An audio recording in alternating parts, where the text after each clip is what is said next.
த Lord, ஹல்லேலூயா. Zion முழு வேதாகம ஆய்விற்கு அன்போடு கூட இயேசு கிறிஸ்துவின் நாமத்தில் வரவேற்கிறேன். இன்று தினத்திலும் லேவியராகமம் புஸ்தகம் முதல் 4 அதிகாரங்களிலுள்ள வசனங்களை தியானிக்க சர்வ வல்லமையுள்ள தேவன் தாமே நமக்கு கிருபை பாராட்டுவாராக. லேவியராகமம் யாத்ராகம புத்தகத்தின் தொடர்ச்சியாக அது கொடுக்கப்பட்டிருக்கிறது. யாத்ராகம புஸ்தகத்திலே தேவனாகிய கர்த்தர் கற்பித்தபடி மோசே தேவனுக்கு மகிமையாய் ஒரு ஆசரிப்பு கூடாரத்தை சரியாக உருவாக்கினார். யாத்ராகமத்திலே கடைசி 20 அதிகாரங்கள், அதாவது பாதி புஸ்தகம் ஆசரிப்பு கூடாரத்தை எப்படி உருவாக்க வேண்டும், எப்படி கற்பனை பலகைகளை, உடன்படிக்கை பெட்டியை எப்படி அந்த காரியங்களெல்லாம் செய்ய வேண்டும் என்று ஆண்டு கற்றுத்தருகிறார். அதே விதமாக மோசே தேவன் கற்பித்தபடியே செய்து ஆசரிப்பு கூடாரத்தை நிறுவின பொழுது கர்த்தருடைய மகிமை வாசஸ்தலத்தை நிரப்பிற்று. கர்த்தருடைய மகிமை நிரப்பினபடியினால் மோசே ஆசரிப்பு கூடாரத்துக்குள் பிரவேசிக்கக்கூடாமல் இருந்தது. கர்த்தருக்கு மகிமை உண்டாவதாக.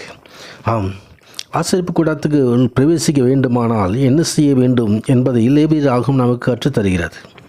இதோ ஆசரிப்பு கூடாரத்திலிருந்து மோசே ஆண்டவர் கூப்பிட்டு சொல்கிறதான காரியங்களை குறித்து முதல் அதிகாரத்திலே தெரிவிக்கப்பட்டிருக்கிறது. இதோ மனிதனுடைய பாவங்களுக்கு நிவாரணமாக, மனிதனுடைய பாவங்கள் போக்கப்படும்படியாக, பரிசுத்தம் பெற்றுக்கொள்ளும்படியாக பள்ளிகள் ஒப்பு கொடுக்கப்பட வேண்டும் என்பதை வேதம் நமக்கு கற்றுத்தருகிறது. முதலாவது அதிகாரத்திலே தகனபலி, சர்வாங்க தகனபலி எப்படி ஒப்பு கொடுக்க வேண்டும் என்று ஆண்டவர் கற்றுத்தருகிறார். கர்த்தருடைய நாமத்துக்கு மகிமை உண்டாவதாக. சர்வாங்க தகனபலி என்று சொல்வது சர்வ என்றால் எல்லாம், அங்க என்றால் ஒரு பகுதிகளும் ஒரு அங்கமும் பலியாக ஒப்பு கொடுக்கப்படுவது, எல்லா முழு அங்கமும் பலியாக ஒப்பு கொடுக்கப்படுவது. பலிபீடத்தில் எந்த பறவையோ எந்த மிருகமோ ஆண்டவர் கொண்டு வரும் பொழுது அது முழுமையாக ஆண்டவருக்கு தகனிக்கப்பட வேண்டும், எரிக்கப்பட வேண்டும். கர்த்தருடைய நாமத்துக்கு மகிமை உண்டாவதாக.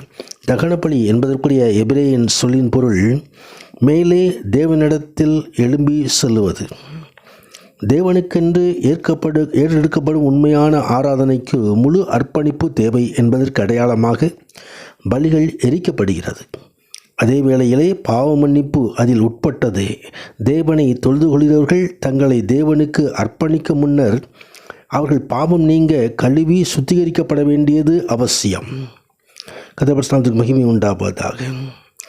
இயேசு கிறிஸ்துவே தகன பலியின் இறுதி நிறைவேறுதல் என்று எபிரேயனை ஆக்கியோர் எழுதுகிறதை எபிரேயர் 10வது அதிகாரத்திலே நாம் காண முடியும். கர்த்தருக்கு மகிமை உண்டாவதாக. தொடர்ந்து 2வது அதிகாரத்திலே போஜன பலியை குறித்து சொல்லப்பட்டிருக்கிறதை நாம் காண முடியும். ஒரு மனிதனுடைய உழைப்பின் பலனாக நிலத்திலிருந்து கிடைத்த முதற் பலனாய் தேவனுக்கு செலுத்தும் ஆராதனையாக ஒருவன் படைக்கும் ஈவே போஜன பலி எனப்படும். இது ஒரு மனிதன் செய்யும் அனைத்து வேலைகளும் ஆண்டவருக்காகவே செய்யப்பட வேண்டும் என்றும் அவன் தன் உணவை ஆண்டவருக்கு நன்றி செலுத்திய பின்பே பெற்றுக்கொள்ள வேண்டும் என்பதை காட்டுகிறது. அதே அப்போஸ்தலர் கொரிந்தியருக்கு எழும்போது முதல் 1 கொரிந்தியர் 10வது அதிகாரத்திலும் கொலோசியர் 3வது அதிகாரம் 23வது வசனத்திலும் சொல்லப்பட்டிருக்கிறதை நாம் காண முடியும்.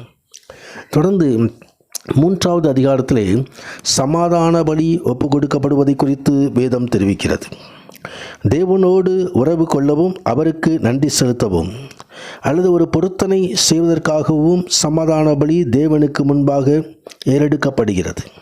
சமாதான பலியை செலுத்துகிறவனுக்கு தான் உடன்படிக்கைக்கு உட்பட்டிருப்பதையும் தனக்கும் தேவனுக்கும் இடையில் சமாதானமும் ஒப்புரவாகுதலும் உண்டென்பதை காட்டவும் இப்பலி செலுத்தப்பட்டது. விசுவாசிகள் கிறிஸ்துவின் சிலுவை மரணத்தின் மூலமாக தாங்கள் தேவனோடும் மற்ற விசுவாசிகளோடும் கொண்டுள்ள சமாதானத்தையும் ஐக்கியத்தையும் இது காட்டுகிறதா இருக்கிறது என்பதை கொலோசியருக்கு எழுதப்பட்ட 1வது அதிகாரத்திலையும் 1 யோவான் 1வது அதிகாரத்திலும் சொல்லப்பட்டிருக்கிறதை நாம் காண முடியும். கர்த்தருடைய நாமத்திற்கு மகிமை உண்டாவதாக. தேவனுடைய ராஜ்யத்தில் நாம் அனைவரும் அவரோடு கூட உட்காரும் இறுதியான ஐக்கியத்தையும் இது குறிப்பிடுகிறது என்பதை நாம் பார்க்க முடியும். 4வது அதிகாரத்திலே பாவ நிவாரண பலி எப்படி ஒப்பு கொடுக்கப்பட வேண்டும் என்பதை ஆண்டவர் தெளிவுபடுத்துகிறார். அறியாமையினாலோ பலவீனத்தினாலோ அல்லது பாவம் செய்கிறோம் என்று உணராமல் ஒருவன் செய்துள்ள பாவத்துக்கு நிவாரண பலியாக தேவன் இந்த பலியை செலுத்தும்படி ஆண்டவர் சொல்லுகிறார். அந்த பாவத்திலிருந்து அவனுக்கு மன்னிப்பு அளிக்கப்பட வேண்டும். துணிகரமாக வேண்டுமென்றே தெரிந்து செய்த பாவங்களுக்கு மரண தண்டனை கொடுக்கப்படுகிறது என்பதை என்னாகும் 15 அதிகாரத்தில் எபிரேயர் எழுதப்பட்ட 10வது அதிகாரத்திலும் சொல்லப்பட்டிருக்கிறதை நாம் பார்க்க முடியும். பாவ நிவாரண பலியை போன்றே குற்ற நிவாரண பலியும் ஆகும்.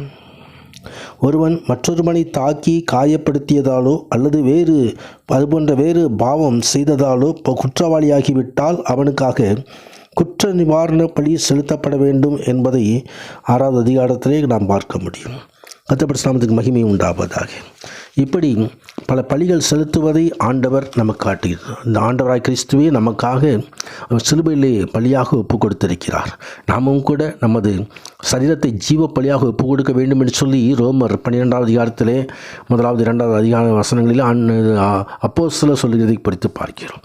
நம்மை தேவனுக்கு ஒப்பு கொடுப்போம். இந்த ஆண்டவராய் கிறிஸ்துவானவர் நமக்காக சிலுவையில் சிந்திய பலியின் மூலமாக மன்னிப்பையும் இரட்சிப்பையும் பெற்றுக்கொள்வோம். உன்னதரான தேவன் மகிமையான காரியங்களை செய்தருள்வாராக. ஆமேன், ஆமேன்.